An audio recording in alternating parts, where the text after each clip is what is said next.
Bon, moi qui suis les guerres et la propagande de guerre et la désinformation depuis 20 ans, tout ce que je viens d'entendre, là, ça en fait partie. Et je voudrais rappeler cette phrase du Premier ministre britannique Lloyd George.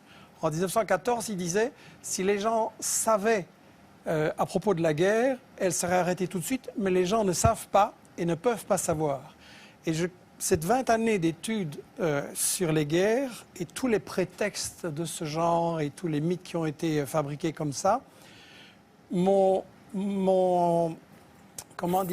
amené à penser qu'il est très important que les gens qui nous regardent et qui nous écoutent réfléchissent que dans chaque guerre, on applique ce que j'ai intitulé les principes de la propagande de guerre.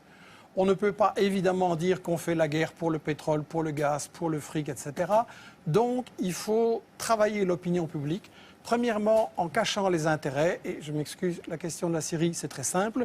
Il y a du pétrole, il y a du gaz, il y a des gazoducs, il y a des projets énormes en dessous de la Méditerranée qui intéressent Israël, tiens. Et quand on voit que Total et le Qatar, maintenant en Libye, se partagent le gaz, ben, il ne faut pas faire un dessin. Le deuxième grand principe de la propagande de guerre, c'est de cacher l'histoire.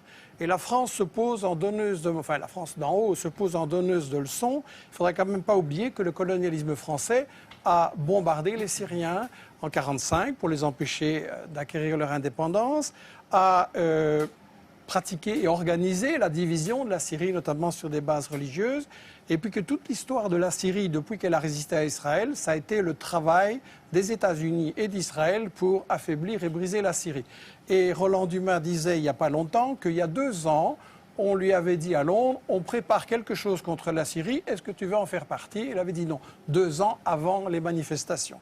Le troisième grand principe de la propagande de guerre, c'est qu'il faut absolument, quand on a décidé d'attaquer pour le pétrole, le gaz ou le fric, il faut absolument diaboliser l'adversaire. Et donc là, on a droit à toute une série d'histoires. Et celui qui dit, moi je sais, qui dit ici, je sais tout ce qui se passe en Syrie, je n'ai aucune certitude, pour moi c'est un charlatan. Je pense qu'il n'y a pas de guerre propre, je pense qu'on a vu des atrocités des deux côtés. Et je pense que quand on se réclame de la justice, dire avant toute enquête, je sais qu'il va falloir faire quelque chose et je sais qui est coupable, c'est pas sérieux. Un tribunal qui jugerait comme ça ne serait pas accepté. Sur la question des armes chimiques, c'est évidemment intolérable. Je voudrais juste poser la question à ceux qui connaissent bien les États-Unis.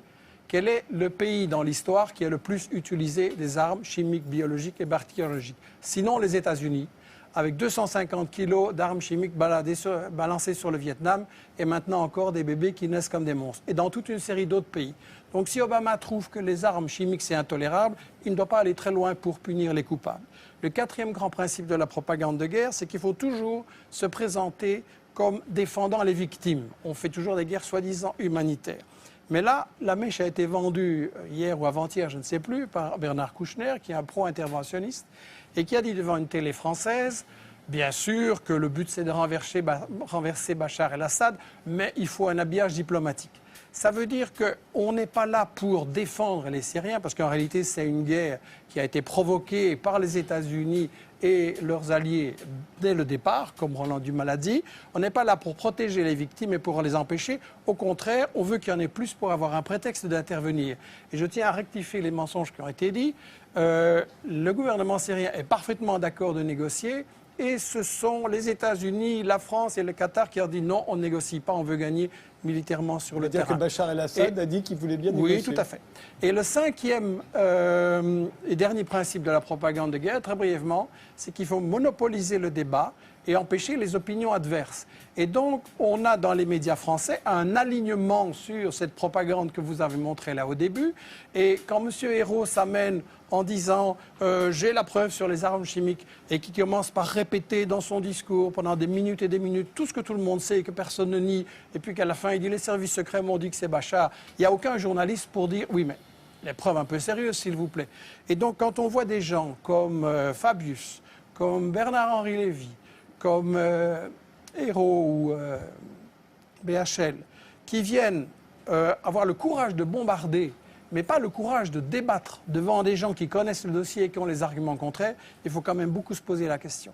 Et j'insiste sur cette question des 5 principes de la propagande de guerre, parce que, et ce sera ma conclusion, l'année prochaine, vous risquez peut-être de m'inviter sur l'Iran ou sur l'Algérie, ou sur le Venezuela, ou le Congo, ou l'Érythrée, ou le Zimbabwe. Et ça va être chaque fois la même comédie, chaque fois avec les mêmes arguments. Il n'y a pas de guerre vraiment humanitaire. Il y a toujours des intérêts pour le fric, il y a toujours des intérêts pour les matières premières.